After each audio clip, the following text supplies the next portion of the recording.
Do you have a minute? I'm on my way upstairs. IDVA wanted to talk with us about putting together a trailer using some of the footage you've been recording this past month. Take your time. I'll meet you by the elevator.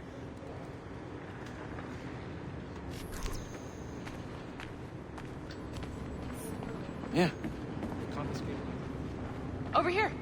Are you ready? He's waiting for us.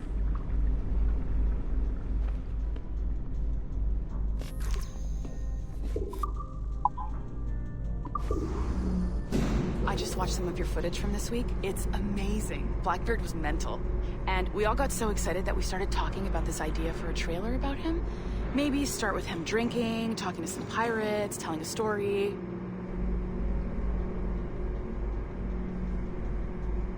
Then, we cut to him leaping across the deck of his boat and... Sorry, his ship, not boat. But jumping around the deck of his ship, swinging from ropes, and fighting like a devil. I mean, obviously we're gonna have to manipulate some of the existing footage to get it looking good, but it could be great. I'm getting a shiver in my timbers just thinking about it. Sorry.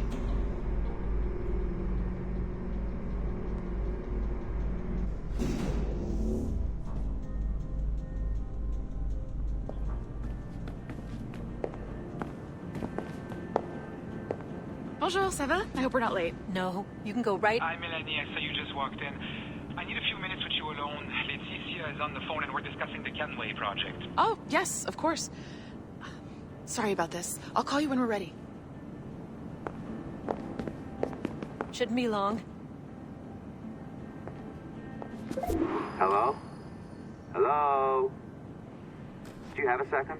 Of course you do. Head to the waypoint on your map. I have another job for you. I'd like to link all the cameras in the building to a central monitoring system, but most aren't calibrated correctly. Head to the right of Olivier's office. And if the receptionist complains, act like you're using the toilets.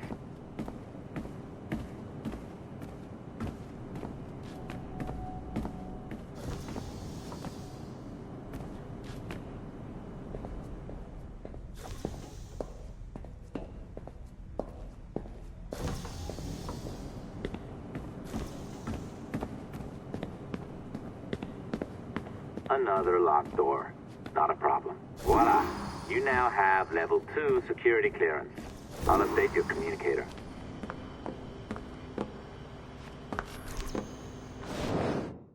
Oh, this is an interesting security measure. It looks like you need to find the right combination of numbers to adjust the wave. Easy enough, right? Pick a number selector, then change its value. Once you find the right combination of numbers, you should get access.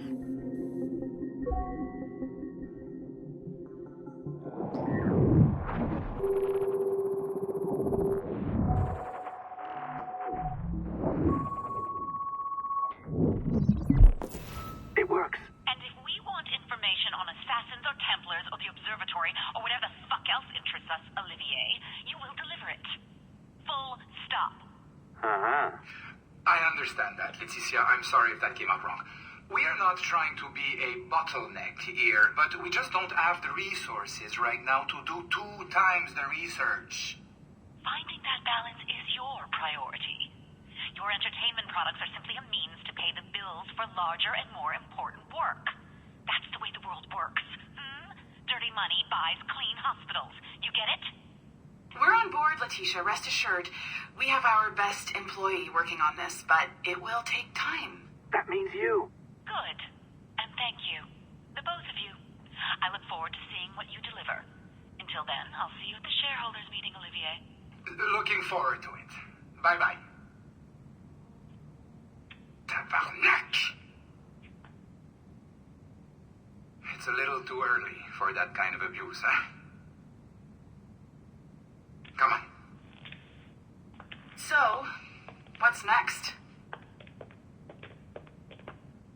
We do as the lady says. Focus on the observatory. Assassins, Templars, crazy talk. I'm curious about this shareholders meeting, though. How about you break into Olivier's office and see if you can find his schedule? Oh, what? You don't like that idea? Well, how about I blow the fucking whistle on you, hacker? I own you. What I mean is, I don't want to ruin your life.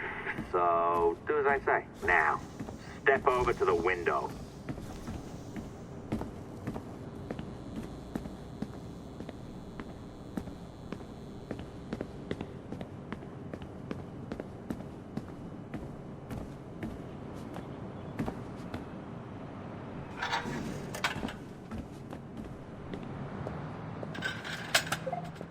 can't waltz into Olivier's office through the front door, so I've opened another route. Up we go.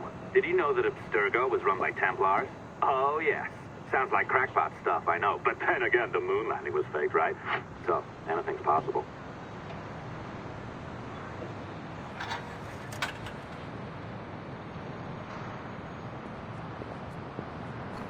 All right. Either you walk through that door or throw yourself off the terrace. Those are your options. Oh, well done, kiddo. Find his computer. Make it snappy. We're looking for the shareholders meeting schedule. It's worth a lot of money to us. Be careful now. As the data moves, there are security programs constantly monitoring the data flow. You need to sneak past them, or they will destroy your data and send it back home.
You sneaky bastard. A pirate through and through, ain't you? Now, get down to the lobby.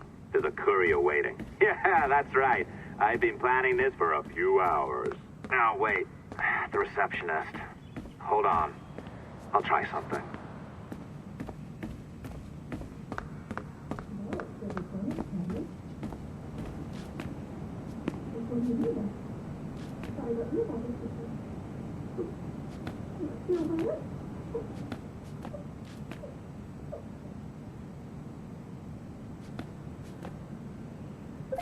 As gullible as ever.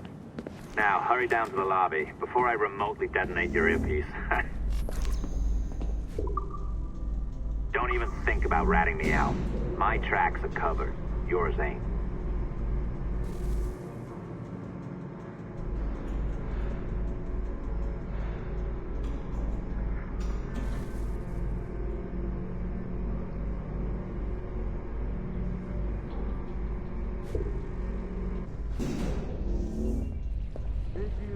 Like the allongé? I practiced. I think you pulled it a little too long. Oh, come on. It's not encrypted code, for God's sakes. It's just a bloody coffee. Oh, hooray! It's our old friend. Hey there, I just got a call about picking up another transfer. Oh? You said you were here to see me. Yes, that is one of the perks. Let's see it. A conference in Chicago, very nice. Thanks for this. We'll be in touch. Ciao, Rebecca. Text me. Stuff it, Hastings. La dernière compagnie sur la Terre. Là? Well done, friend. Very well done. Apologies for my temper tantrum there. You are with the good guys, I promise. We'll keep you safe. Trust me. Go on back to work. We'll be in touch.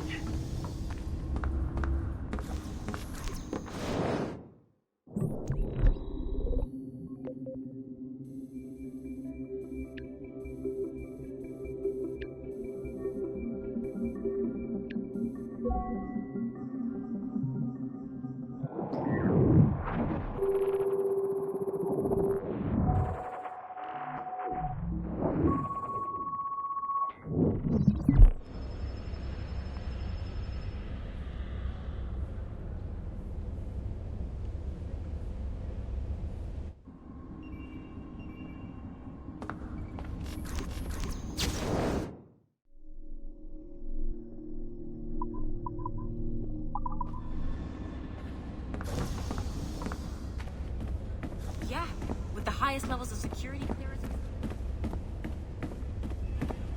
Arrest and detain people too. It's great.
desk.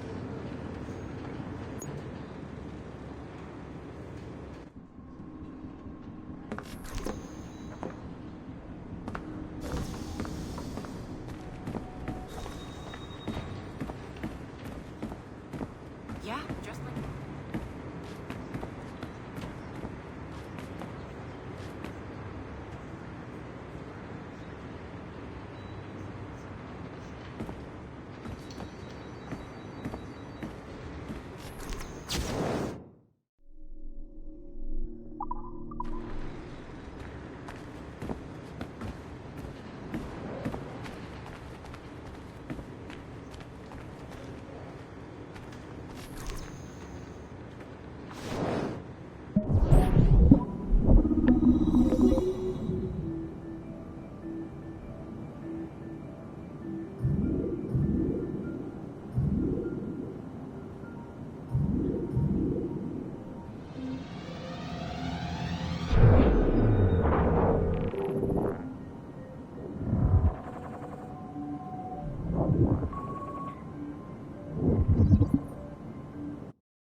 This is on. I don't think I've ever used this phone more than a few times to record anything. Hey, Dad. So, we're all here in New York at the motel. It's Queens, actually, in Astoria, near the NQ. Rebecca's off getting batteries for something. Sean's in his room doing whatever Sean does. And, you're out getting some food. Me? Well, I'm supposed to be getting ready to break into some offices in the financial district. Feels just like prepping for one of your old training drills, actually. 10 years go by, and then you show up, and it's like I was never gone, and we're right back to the ball busting and the conspiracies and the paranoia. Only this time, I believe you. I believe every word. You know, I don't even think you know the half of it. I don't think you know how much I've seen.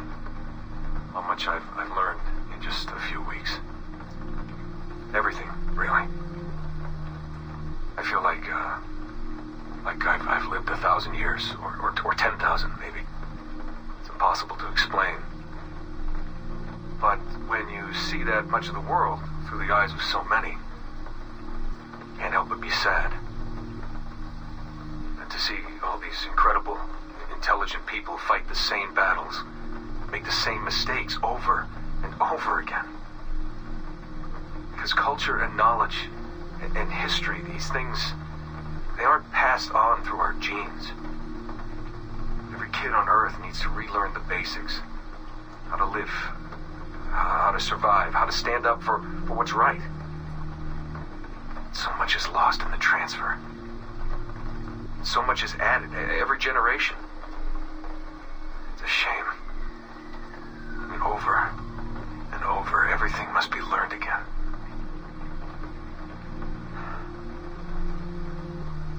I met Clay, Dad. Clay Gesmerick, in the Animus. I knew him by his Abstergo handle, Subject 16. My predecessor. And he showed me things. He passed them to me just before he died. Or got deleted or whatever. Everything he'd learned, everything he'd seen. God, how do I talk about this? So, guess you trained him. Huh? After I left, he really looked up to you, and now that I've seen through his eyes, I think I understand why. I'm glad you had him around, even if I wasn't there. The things he showed me. Unbelievable things. And I never... Shit. Alright, I'll back in a second.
I have now resumed the practice of dressing as a man, and have put off my woman's dress. Why did you take it? Who made you take it? I took it of my own free will, with no constraint. I prefer a man's dress to a woman's. You made an oath, Jade. You swore to never again dress as a man. I never meant to swear that I would not resume the practice. Why have you done so? Because it is more lawful and suitable for me to return to the practice of wearing a man's dress, being always among men, than to have a woman's dress. I have resumed it because a promise made to me has not been. How is he? Hour 3, doing well. Are we still in 18th century Hungary? No. His connection is so stable, he's jumped between a few ancestors today. We're in 15th century France now. Turns out he's related to one of Joan of Arc's executioners. Surprise. Eileen, yesterday Vidic asked me to help him work out some of the bugs in his audiovisual renderer, and I told him... No. Come on, Satish, not you. It wouldn't be permanent. A few months at most. Months? That will kill every ounce of momentum we have. It won't, I promise. Honestly, I think this could help us. If I can get a look at what these people are doing, we could... Come on. He's trying to pull you over to his side. Don't you see that? He's luring you with quick victory and prestige. That's not what this is about, honestly. I need to get back to work. Eileen, I'm sorry. Do what you must. I'll survive.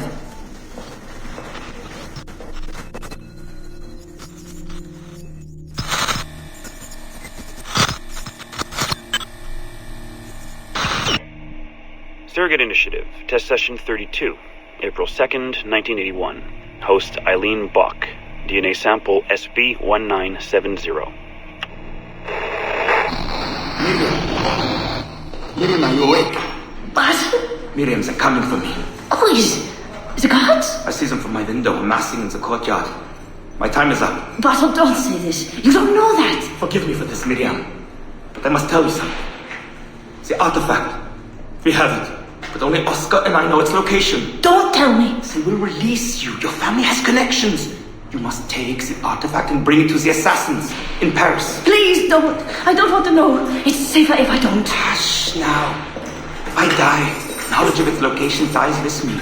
You must bring it to the assassins. Assassins? I don't understand. The spire of St. Petrus. No, I don't want to hear. Cell 7!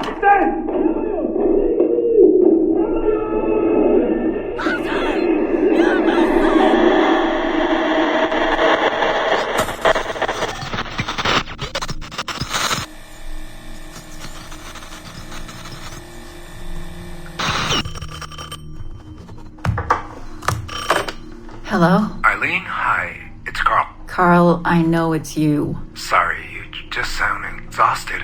Did I wake you? No, I've just been busy. It sounds like it. I'm just a little tired, that's all. No, I mean, your project sounds fascinating. Your colleague, Dr. Warren Vidic, he called me recently and he told me what you've been up to. He what? Warren? Yeah, he told us about your research, memories, ancestry, all of that. He even asked if we'd be willing to come in and... No! Jesus, no! What the hell is he doing? Eileen, it's okay. We signed some papers, non-disclosure stuff. No! He's trying to fuck me over. Damn it! Eileen, we just talked about my mother, just like you and I did. World War II. That's all. It's the artifact. The what? Carl, if he calls you again, you tell him you work through me, okay? That's it. Vidic has been a pain in my ass for years, and I don't need him getting all the glory for my 2 years of hard work. All right. So how should I go about this? I mean, the wheels are in motion. I don't know. Just go through me if he contacts you again. Please? All right. You'll do that? Of course. Yes. Thank you, Carl. I'm sorry I was short with you. I've just been exhausted. That's all. It's all right, hon. Just take care of yourself. Morning, Eileen. We're almost ready. Just a few more adjustments. Okay. I had the team do some research on this artifact we've been chasing, and it appears the Third Reich actually found something matching its description sometime in 1940. Eileen, are you all right? Sorry, yeah. I'm fine. Just a little scattered. Vidic called my ex-husband last night. He wants to put him in the Animus. To find the artifact before us? Exactly. Well, it would be fast using Vidic's Animus. And maybe that would get us back to our original work. Satish, if we let that happen, then all our money dries up. Lillian is paying for us to find the artifact, not improve our methods. Do you understand? Right, of course. I'm sorry. Let's just burn those bridges when we cross them. Are we ready? Yes, just a few more adjustments and you're in. I made a small change to the genetic input modulator. I'm hoping that buys us a few more minutes. Even a few seconds would be nice. I'm ready. All right, settle in.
Okay, it's been a few weeks since the last recording.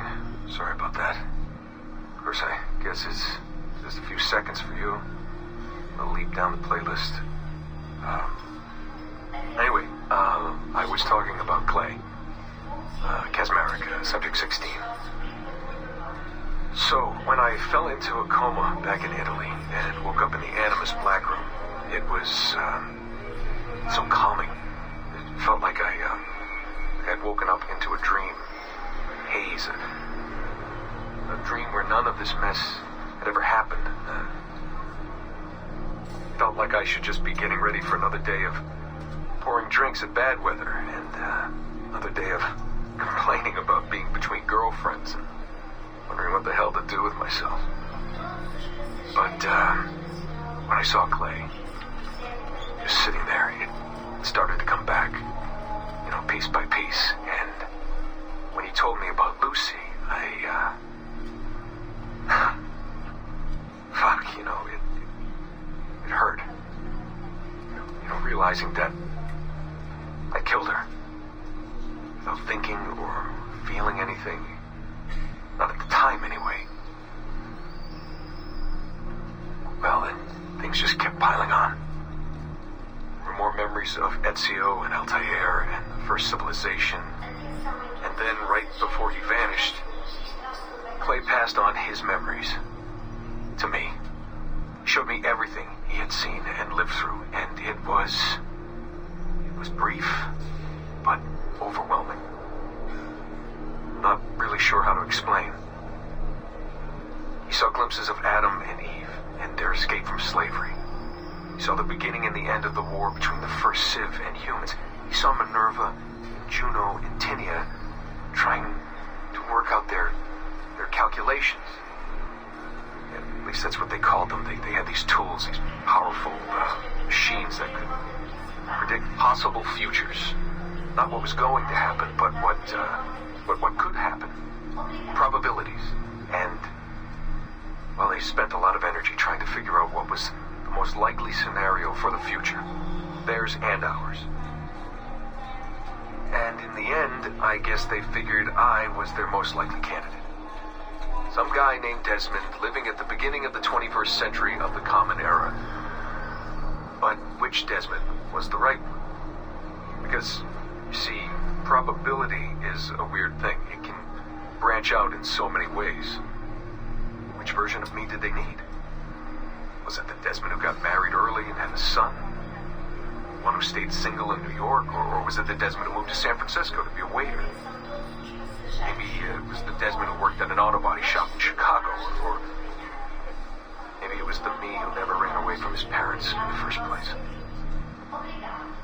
First Civ had countless variations to choose from, but in the end, the lucky one was me. I'm the Desmond their best calculations spit out. I'm the Desmond they left their messages for, and I guess I have to live with that honor. What an honor. Pretty tired. There'll be more later. Ciao.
Our researchers looked into the life of Altair Ibn Lahad, hoping to find a biography that might serve as a positive role model for Abstergo's global outreach programs.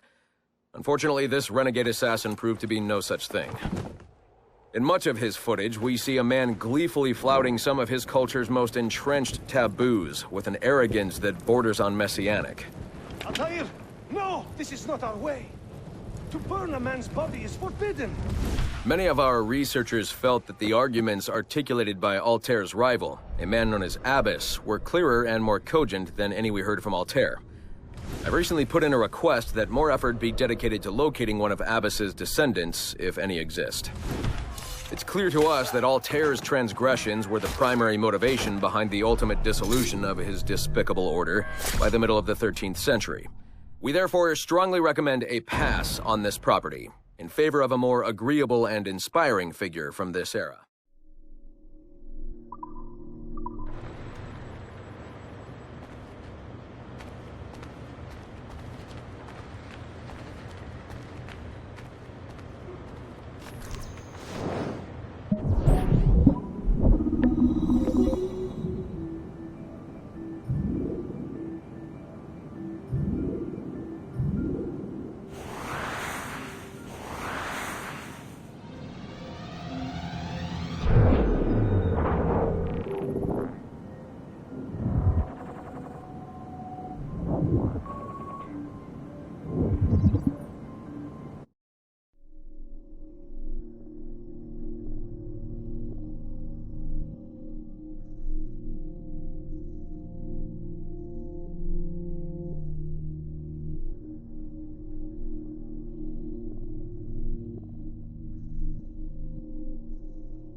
position here is under review.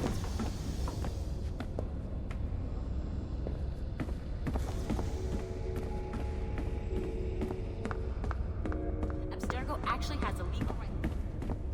One down in ID.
Similar kinds of effects from the Animus. Just, if it happens again, have a word with them.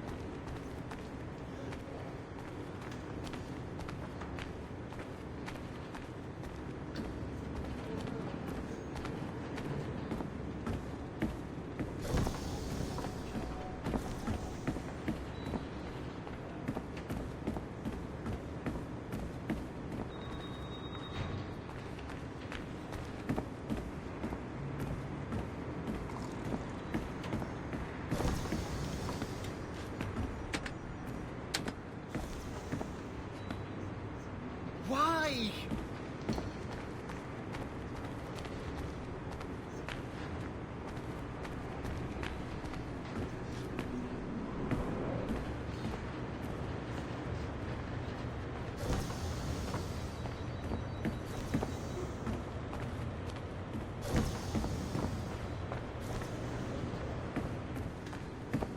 I saw them asking you questions.